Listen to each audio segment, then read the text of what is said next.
Iyi ni radio BBC Gahuza Miryango. Ivugira i Londres kuri metero 19, 25, 31 na 41.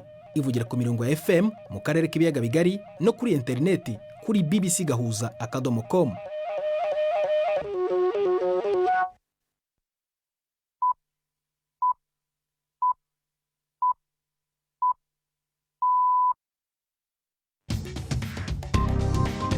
Ubu ni saa 10 n'igice ku isaha mpuzamahanga ya GMT, ni saa 12 n'igice ku masaha yo mu Rwanda no mu Burundi. Muri studio muri kumwe na Prudence Ngiyumva. Wewe hoteza amatwi BBC Gahuza Miryango aho uri hose ku isi, ikaze kuri radio, kuri Facebook live mu buryo bw'amashusho, kuri bbcgahuza.com no ku mirongo migufi ya shortwave. Turi inyigo z'inyenza makuru turambura mu kanya kuri uyu wa gatanu tariki ya 7 z'ukwa gatanu. Leta y'u Rwanda iravuga ko iri gukorana n'abafatanya bikorwa mu rwego rwo kuzana uruganda rwa mbere rukora inkingo za COVID-19. Mu Burundi, mu gihe guverinoma itangaza ko yahagurukiye kurwanya ruswa no kunyereza umutungo wa leta, imiryango yigenga irwanya igiturire mu gihugu ifite icyizere ariko ngo kirimo kwigengesera. Umukuru w'igihugu adakoze ibishoboka kugira ngo abasuma bose abanza bigize hirya bigize kure, bizomugora gose kwashika ku ntumbero yihara. Aho mu Burundi kandi Minisiteri y'Ububanyi n'Amahanga iravuga ko yizera ko ishobora gukurirwaho ibihano yafatiwe n'umuryango w'ibihugu by'ubumwe bw'uburayi EU vuba. Bijanye nabyo biganiro by'umwihariko byo kugira ngo Uburundi busabe gukurwa ko ibihano, turizera neza yuko atagihindutse ibihano Uburundi bushaka gukurwa ko mbere yuko no mwaka urangira. Mu makuru y'imikino turajya mu Rwanda hakomeje isiganwa ry'amagare rya Tour du Rwanda ndetse n'abazamuganga. Ibi biganiro biyobowe na Mark Niyonkuru.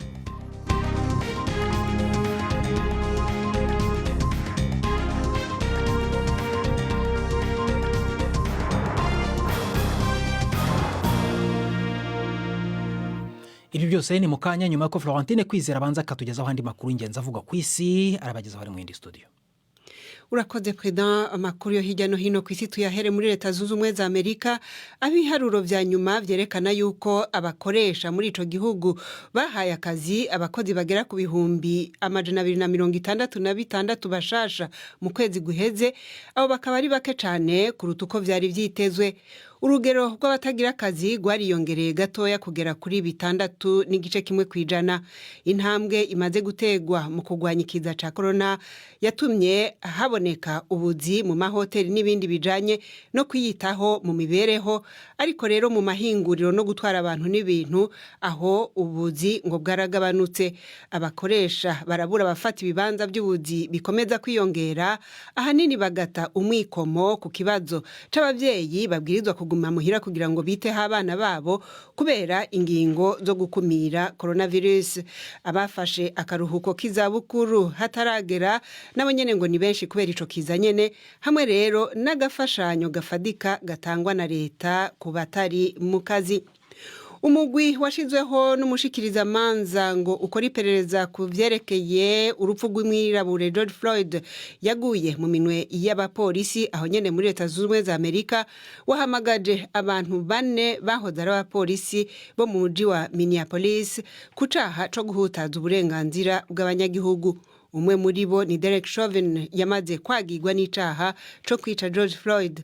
We n'abandi batatu bagirizwa yuko babujije n'ibigirankana uburenganzira bwo kwidegembya ahabwa n'ibwirizwa shingiro uwo bari bafashe hejuru yo kumwaka uburenganzira bwo kudakoreshwa ko inguvu z'umurengera z'igipolisi, bikaba biri mu byagirizwa Derek Chauvin.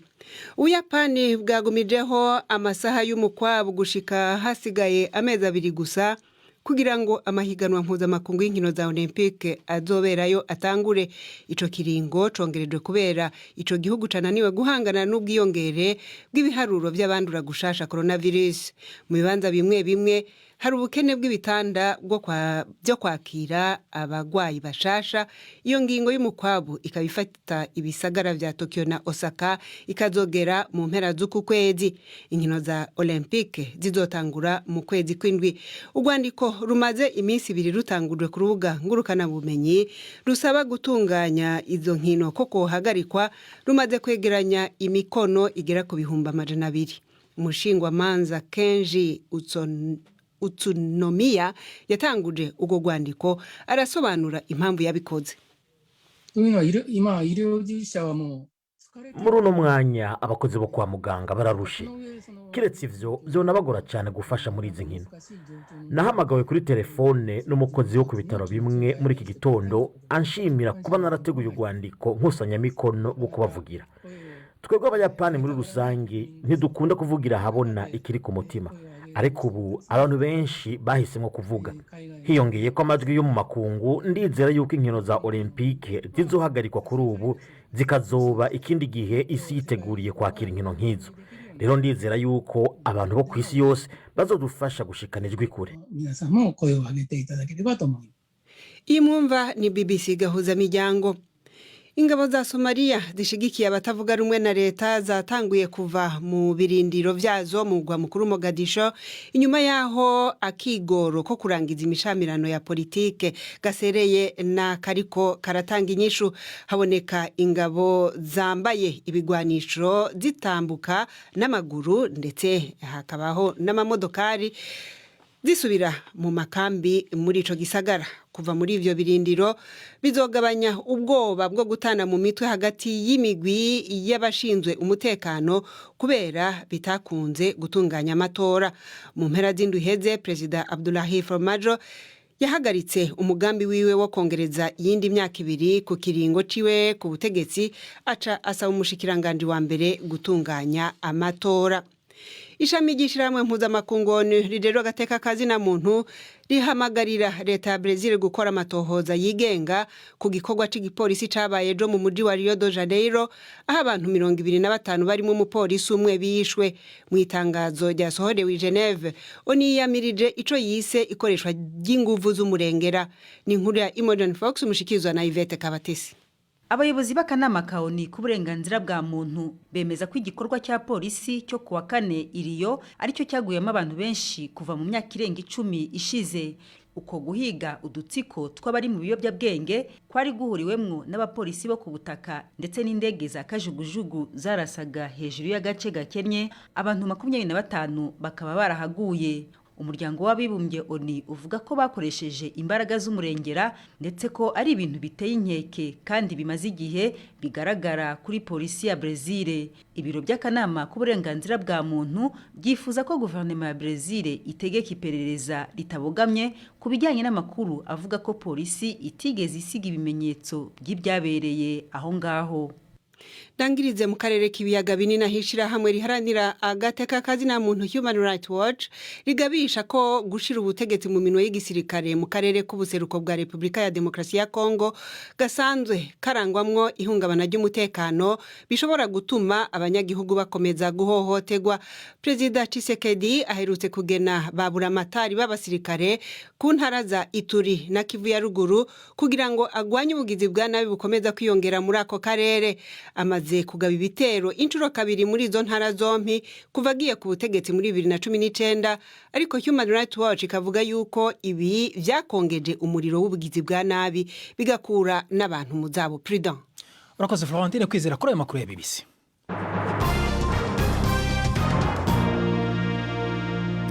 Ikaze ku makuru arambuye duhera mu Rwanda, aho leta ivuga ko iri gukorana n'abafatanyabikorwa mu rwego rwo kuzana uruganda rwa mbere rukora inkingo za COVID-19 rwaba rubaye urwa mbere kandi muri Afurika rukoresha uburyo bwa mRNA kuri uwo mugabane. Abategetsi ntibasobanura ariko neza igihe uwo mushinga uzagira mu bikorwa, gusa ngo hari ikizere ko bizagerwaho. Kugeza ubu abantu bamaze gukingirwa COVID-19 mu Rwanda bamaze kugera ku bihumbi 350 gusa kuri miliyoni zikabakaba 12 zigize igihugu. Inkuru irambuye twabaza Siriake Muhawa nayo uri Nairobi. Mu nama Perezida Paul Kagame yagiranye n'uwahoze arongoye igihugu ca Liberia Ellen Johnson Sirleaf n'uwahoze ari umushikiranganje wa mbere wa Nouvelle-Zélande Helen Clark ku kibazo cyo kwitegura no guhangana n'ikiza COVID kuri uyu wa kabiri hakoreshejwe ubuhinga bwo gutumatumanako. Yamenyeje ko igihugu ciwe kigiye kuzana ihinguriro ry'incanco za COVID. Yavuze ko igihe cyose Afrika izoguma hanze amaso utundi turere tw'isi ku kibazo c'incanco izoguma inyuma igihe cyose habonetse nkeya. Kuri uyu wa kane umunyamabanga wa leta mu bushikiranganje bw'amagara y'abantu mu Rwanda Lieutenant Colonel Dr. Tarcisse Mpunga yemeje kumbonesha kure y'igihugu ko leta iriko irarondera uburyo bwotuma no mu Rwanda hakorerwa incanco. igihugu cyacu kiri gushaka uburyo no mu Rwanda hakorerwa izi nkingo nizera ko yaba intambwe imwe ikomeye yatuma dushobora kubona inkingo nk'igihugu ariko tukaba twahana Afurika muri rusange. Icyizere kirahari, leta ifite abo dukorana nabo bashobora kuza kuzikorera mu Rwanda. Ibiganiro bigeze kure, sinakubwira ngo n'ejo cyangwa n'ejo bundi, ariko dufite icyizere ko mu gihe cya vuba bizatanga umusaruro. Ntiharamenyekana amahinguriro akora incanco za covid ariko aravugana na leta y'u Rwanda n'igihe uwo mugambi uzogira mu bikorwa. U Rwanda ni kimwe mu bihugu vya Afrika vyaronkejwe incanco mu mugambi wa COVAX wo kuzisaranganya mu bihugu bikenye. Ubushikiranganje bw'amagara y'abantu muri ico gihugu buvuga ko abantu barenga 25,000 aribo bamaze kwandura covid mu Rwanda, 338 bakaba barapfuye nayo bamaze kwicandagisha bakaba bashika ku 35,000. Siriyake muhawe nayo BBC Gahuza miryango Nairobi. Urakoze Siriyake. Tukiri ku makuru yo mu Rwanda, urukiko ruburanisha ibyaha byambukiranya imipaka n'ibyiterabwoba rwakomeje kuburanisha urubanza ruregwamo Paul Rusesabagina na bagenzi be bakurikiranyweho ibyaha birimo n'iterabwoba. Abisobanuye uyu munsi barimo General Nsanzubukire Felicien wemeye ko yabaye mu mutwe utemewe ndetse akanabisabira imbabazi. Urutonde rw'abireguye uyu wa gatanu ruriho n'abari abarwanyi bo mu rwego rwo hasi bemeye ibyaha bakoze. Gusa hari n'abavuze ko binjiye mu mutwe wa FLN bashushikishijwe amafaranga ariko ko batari bazi ko ibi binjiye mu mutwe w'iterabwoba. Inkuru y'umunyamakuru ashuri Kigali Jean Claude Mwambutse. General Major Felicien Nsanzubukire yavuze ko yari afite ipeti rya Suriyetona mu ngabo z'u Rwanda mbere yo guhunga ubutegetsi bwa Habyarimana buhiritswe. Uyu musirikare waburanye bigaragara ko afite intege nkeya ndetse akorora cyane, ni umwe mu baregwa ibyaha bikeya. Aregwa ibyaha bibiri, icyo kuba mu mutwe w'ingabo utemewe yemera ndetse akagisabira imbabazi, ndetse n'icyo kuba mu mutwe w'iterabwoba yahakanye. Yemeye ko yabaye mu mutwe w'ingabo utemewe kuko yari umwe mu bayobozi b'umutwe wa FDLR nyuma akajya muri CNRD. Yavuze ko asaba imbabazi kuri iki cyaha ariko asanga yaragombaga gusubizwa mu buzima busanzwe nk'uko byakorewe abandi nkawe batabanje kujyanwa mu nkiko. Yavuze ko atigeze aba mu mutwe wa FLN ufatwa nk'uw'iterabwoba kuko yemeza ko yafashwe mu mwaka w'2017 igihe we avuga ko uyu mutwe wari utaravuka. Abandi birego uyu munsi barimo abari abarwanyi bo mu rwego rwo hasi bemeye uruhare bagize mu bitero byagabwe. Aba barimo Jean Claude Byukusenge, Ntibiramira Innocent na Shabani Emmanuel. Aba bemeye uruhare bagize mu bitero byagabwe ahatandukanye mu karere ka Rusizi. Aba bavuga ko bemeye kujya muri ibi bikorwa bemerewe amafaranga kuko nyuma ya buri gitero buri wese yahabwaga amadolari 100 y'Amerika. Bavuze kandi ko bagabye ibitero bya grenade bitagize uwo bihitana ndetse ngo banatwitse amamodoka. Umwunganizi wabo mu mategeko Ngamije Kirabo yasabye urukiko ko rwazazirikana ukwemera icyaha kw'aba bantu ndetse n'amakuru baruhaye rutari kubona ahandi. Uwitwa Joseph Ntabanganyimana cyangwa Combe Karume Matata we aregwa kuba yarambukije abarwanyi bagabye igitero mu Rwanda. Ubushinjacyaha buvuga ko uyu mugabo yakoze iki cyaha yifashishije ubwato ndetse akaba ari nawe wabarangiye amayira batari guhuriramo n'abasirikare. Ntabanganyimana uvuga ko yari umushoferi w'amakamyo mu mujyi wa Bukavu yateye twatsi ibivugwa n'ubushinjacyaha. Yavuze ko hari abo yafashije kugura ubwato ndetse agasinya ku masezerano y'ubugure ariko ngo ntazi icyo ubwato bwakoreshejwe nyuma. Biteganijwe ko urubanza ruzakomeza mu cyumweru gitaha ku matariki ya 13 n'iya 14 z'uko kwezi kwa gatanu. Jean Claude Mwambutsa, BBC Gahuza miryango i Kigali. Urakoze Jean Claude Mwambutsa. Tukiri mu karere k'Ibiyaga bigari ariko none hakurya mu Burundi ku nkuru yerekeye no kurwanya ruswa no kunyereza umutungo byagahagurukiwe n'ubutegetsi bw'u Burundi. Uretse igikorwa cyo gushishikariza abigwijeho umutungo wa leta biturutse mu kunyereza uwo mutungo nyine w'igihugu ko basubiza leta amafaranga banyereje bitaba ibyo bagafatirwa ibyemezo, Perezida Evariste Ndayishimiye aherutse no gukuraho inzego zari zizwi ko zishinzwe kurwanya igiturire cyangwa ruswa kubera kutuzuza inshingano zazo neza. Muzakuweho harimo Minisiteri y'Ubutegetsi bubereye yari ifite inshingano zo kurwanya inyereza ry'umutungo wa leta. Bwana Ndayishimiye kandi yakuyeho igipolisi cyari gishinzwe kurwanya inyereza ry'umutungo wa leta, anakuraho n'urukiko rudasanzwe rwo guca imanza z'inyereza ry'umutungo wa leta. Mu kugerageza kumenya uko ishyirahamwe ryigenga rireba ibikorwa byo kurwanya igiturire n'isesamutungo w'u Burundi mu gihugu Orcom mu mpine ryakiriye ibyo byemezo, navuganye n'umuyobozi waryo Gabriel Rufyiri Gabriel Rufyiri ntangira mubaza uko ibyemezo bimaze gufatwa abyakira.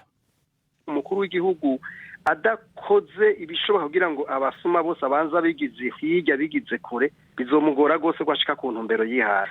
Ubwa mbere mwomenya yuko nk'ubushikiranganje bwari bwagiyeho bivuye ku masezerano ya Arusha kigabane cayo ca kabiri niho bavuga ibijanye n'intwari bereye.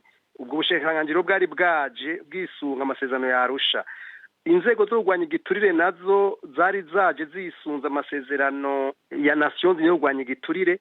Uburundi bwemeje itariki 18 z'ukwezi kwa mbere mwaka 2005. Kuvuga rero kufuta izo nzego no guhonyanga amasezerano yo kurwanya igiturire yashizwe ku gikumu n'Uburundi.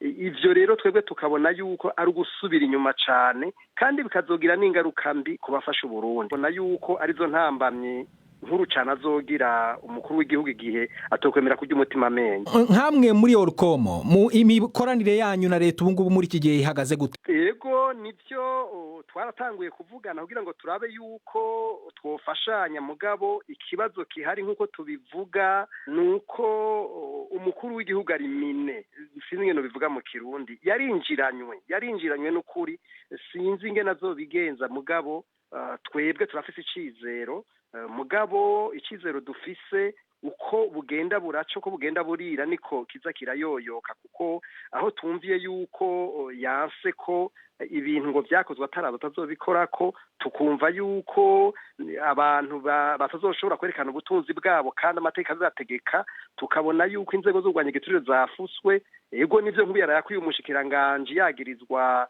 amakosa mugabo ntibikwiye kuko bavuga ngo abivye bazosubiza amahera gusa mugabo ntibazoja mu butungane murumva yuko ivyo bintu atari byo na gato yako ntibihuye n'amategeko. Gabriel Rufyiri atugejeje ku isamo ya 14 mu Rwanda no mu Burundi. Iyi ni BBC Gahuza Miryango urumva no kuri Kisoro FM mu majyepfo ya Uganda ku murongo wa 91 n'igice kimwe cyangwa kuri bbcgahuza.com. Kuri Facebook uratwumva unatureba. Mukanya turagaruka mu karere k'ibiyaga bigari turavugana n'umusaza ufite imyaka igera ku 101 warwanye mu ntambara ya kabiri y'isi. Ndi Prudence Ngiyumva.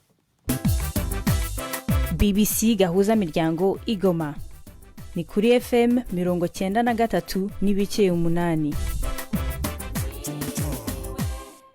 Tubanze dusubire mu Burundi ariko noneho ku mubonano w'icyo gihugu n'umuryango w'ibihugu by'Uburayi EU wazambye guhera mu mwaka wa 2015 igihe Perezida Pierre Nkurunziza yiyamamazaga kuyobora igihugu ku nshuro ya gatatu bigasembura imvururu zatewe n'abasirikare batishimiye icyo cyemezo bagerageje no kumuhirika ku butegetsi. Kuva icyo gihe umuryango w'ibihugu by'Uburayi wafashe icyemezo cyo guhagarika imfashanyo ku Burundi. Nyuma yaho Perezida Evariste Ndayishimiye yagereye ku butegetsi leta ye yatangiye ibikorwa byo gusubukura umubano w'impande zombi. Ni muri urwo rwego Minisitiri w'ububanyi n'amahanga Albert Shingiro aherutse gusura bimwe muri ibyo bihugu byo muri EU mu kugerageza kumenya icyo urwo rugendo rwagezeho. Mugenzi wanjye Mark niyo nkuru yavuganye na Sonia Ines Niyubahwe n'umuvugizi wa Minisiteri y'ububanyi n'amahanga y'u Burundi. Ubu muri bino biganiro biko biraba Burundi bwarashoboye kuronka umwanya wo kwerekana ingene ibyo byose muvuze kaba gateka kaza muntu bwaba ubutungane bwaba intwaro ibereye kwaba kugwanya ibiturire amahoro n'umutekano n'ibindi bitandukanye ingene byifashe mu gihugu cy'u Burundi. Kandi by'ukuri abo mu ishyirahamwe ryo mu Buraya barashoboye kwemera yuko ibyo Burundi buvuga ari byo hariho iterambere bijanye n'ibyo byose nje gusigura ariko impinduka novuga nti Burundi rugero hiyongereye. Bivuga yuko ibiganiro vyaheze canke bigiye kubandanya. Ubisanzwe abaganira bahozako no mu nzu abantu babana mu nzu ntibaganira ngo baheze ibiganiro bihoraho misi yose na cyane cyane ko ubushikanganje bujejwe imigenderanire n'andi makungu biri mu kazi kabwo kuganira n'abatandukanye n'inshuti z'u Burundi zo mu makungu. Hari kirangaminsi cerekeye ivyo biganiro bo barashitseko ku buryo bavuga bati bigiye guhera mu kiringo iki niki kubijanye na bino biganiro by'umwihariko byo kugira ngo Uburundi busabe gukurwa ko ibihano turizera neza yuko atagihindutse ibihano Burundi bushaka gukurwaho imbere y'uko no mwaka urangira. Ariko naho ibihano byo kugwaho Uburundi buzobandanya buganira n'ishyirahamwe ryo mu Buraya kuko buganira n'izindi nshuti zabo zose.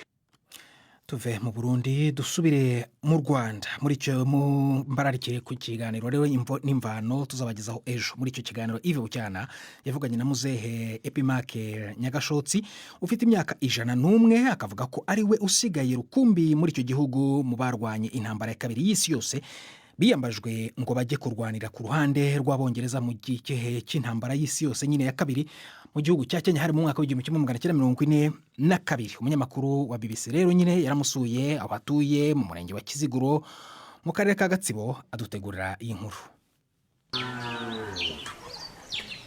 Ndi mu kagari ka Ndatemwa umurenge wa Kiziguro mu rugo rw'umusaza Epimake Nyagashotsi n'inzu leta iherutse kumwubakira ni nako ari kunyereka n'isambu leta yamuhaye.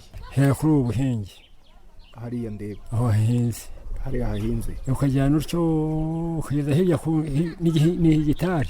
Epimake Nyagashotsi w'imyaka 101 afite amateka yihariye yo kuba yararwanye intambara ya kabiri y'isi yose mu ngabo z'abongereza zarwaniraga mu gihugu cya Kenya. Icyo gihe abashefu n'abashushefu bati muturanye abantu b'abasore batabare hitiragiye guca ibintu twatabajwe n'umwongereza. Hari mu buhe mwaka? 42. Uri umusore w'ingagari usimbuka nkabona kwiruka kilometero 80 ntaruhoze. Urugamba ngo rwamaze igihe kandi ari urugamba rukomeye. Twize imbunda ibyumweru 2 twe dufite n'imiheto. Ubwo wizi yihe mbunda yitwaga ngo iki wenda icyo gihe? Kimwe cy'amasaso 12. Iki ubwo twabaje muri Kiricyo niho twarwaniye inkundurira dukomeza urugamba tubatsinsura hapfuye benshi. Ku rugamba Nyagashotsi ngo yabarizwaga mu basirikare bari bayobowe na Idi Amin Dada baje no kongera kubonana ubwo Amin yari perezida wa Uganda. Nyagashotsi we ari impunzi. Nari maze amezi ninjiyeyo adusangayo twaje kureba nyine perezida. Nari mpagaze inyuma abo hirya hariya kure ngiye kuba numva agize cyandembuje ntikiraje koko kiranyica noneho urutoki rw'abana nakubukanye nuko yandembuje ndaza mbona asizamo turahobera ariko ndi muzi afata umufuka imitwaro 5. Mukambwe Nyagashotsi rero ngo wirukaga birometero 40 ataruhutse. Niba ushaka kumenya ibindi kuri iyi nkuru rero ndetse nuko abayeho icyakeneye cy'imfashanyo icyo yibuka n'umurage zasigira u Rwanda tega amatwi imvano imvano yejo. Turacyari mu Rwanda rero kandi turi kumwe na Yves Bucyana ariko noneho mu mikino kubera ko uyu munsi Tour du Rwanda yakomeje aho umunyespagne Martin Rodriguez ari we ubungubu uyoboye urutonde nyuma yaho umunyaretereya Eyob Metkel yagwiriye mu isiganwa ry'umunsi ryaranzwe n'imvura ikomeye cyane. Yves komerezaho. Aha ni ku musozi wa Kigali ahasorejwe agace ka 6 k'isiganwa rya Tour du Rwanda. Umufaransa Roland Pierre w'ikipe ya B&B Hotels yo mu Bufaransa wahageze yanikiriye abandi kuko yabasize amasegonda 50 yose. Ibirometero 152 mu mujyi wa Kigali no mu nkengero zawo mu mvura nyinshi. Roland Pierre yabizengurutse mu masaha 3 iminota 46 n'amasegonda 3. Isiganwa ry'uyu munsi ryagaragayemo uguhangana gukomeye hagati y'amakipe yo mu Bufaransa cyane cyane mu muhanda uzamuka ukanamanuka mu gace ka Shyorongi. Mu bakiryi b'u Rwanda nta numwe wagaragaye no muri 15 ba mbere ku rutonde. Manizabaye Eric ukinira ikipe ya Benediction wahabwaga amahirwe cyane ngo yagize ikibazo cy'imvura nk'uko umutoza w'iyo kipe Benoit Munyankindi yabibwiye BBC. Twahuye nabyo ubundi uyu munsi cyo kumanuka mu mvura tugeze Shyorongi nyine mu kumanuka mu Kimanizabayo twari twanateganyaga ko ari buri buze kuzamuka neza kubera ko ari we mukinnyi uzamuka cyane dufite ahura n'ikibazo cy'imvura.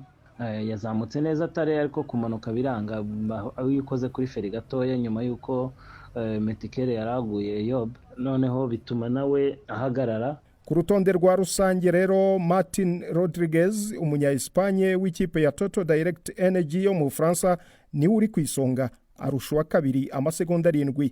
Akuye kuri uwo mwanya umunya-Eritrea Eyob Metkel wawumazeho umunsi umwe akaba we uyu munsi yaguye. Urakoze Yves Bucyana. Turacyari aho ngaho mu Rwanda ariko noneho ijambo ndihe Yvette Kabatesi kugira ngo atugeze ikiganiro baza muganga.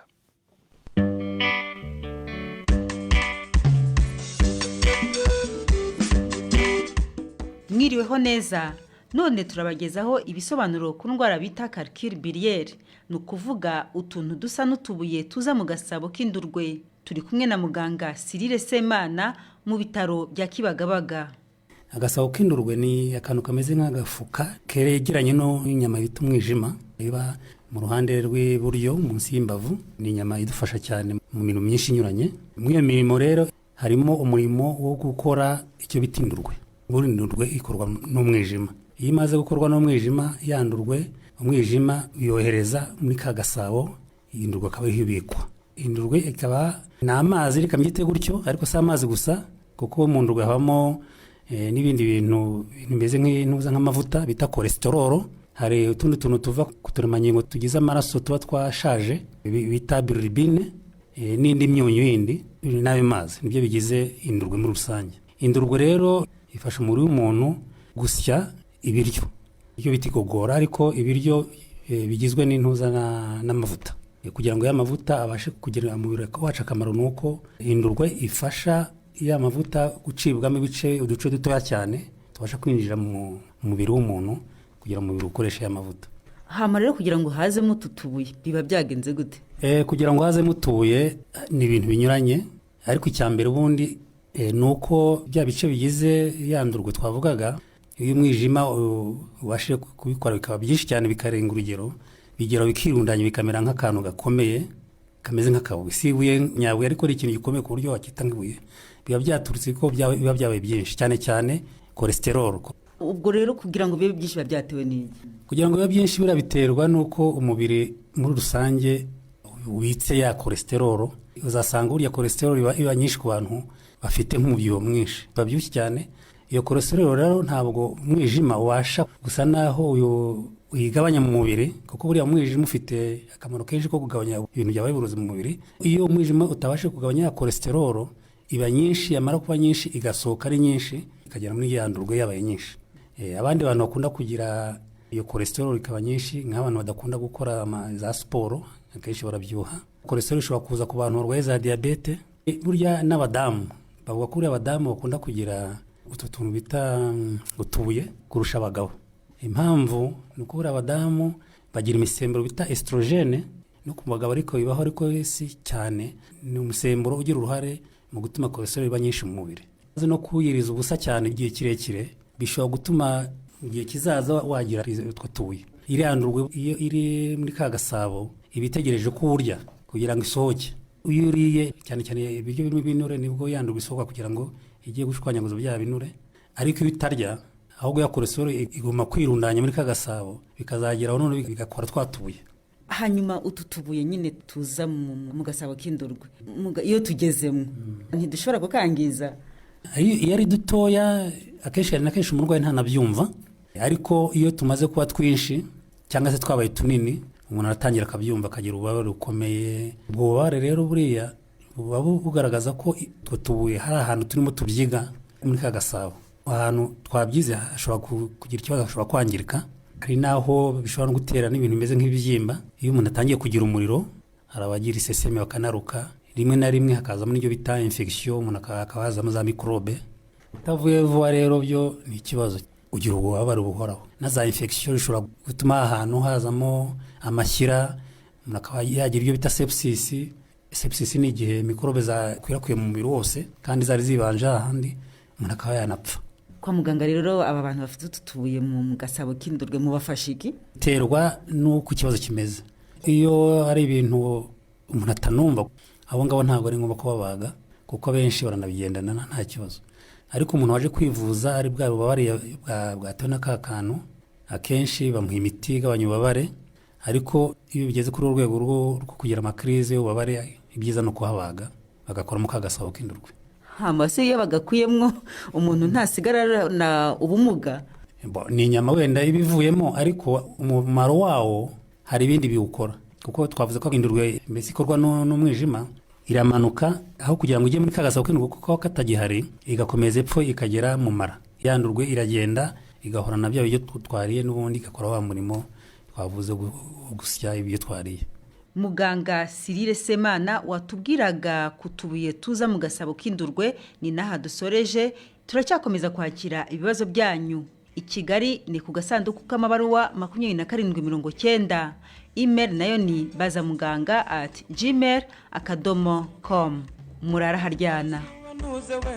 uraharyana nawe rero Yvette ndetse na muganga mwaganiraga muribaza muganga ni namwe mutugeje ku musozo w'ibiganiro byacu utashoboye kubyumva jya kuri bbc.gahuza.com cyangwa se ushakishe BBC kuri Facebook live. Ni Prudence Ngiyumva uraharyana.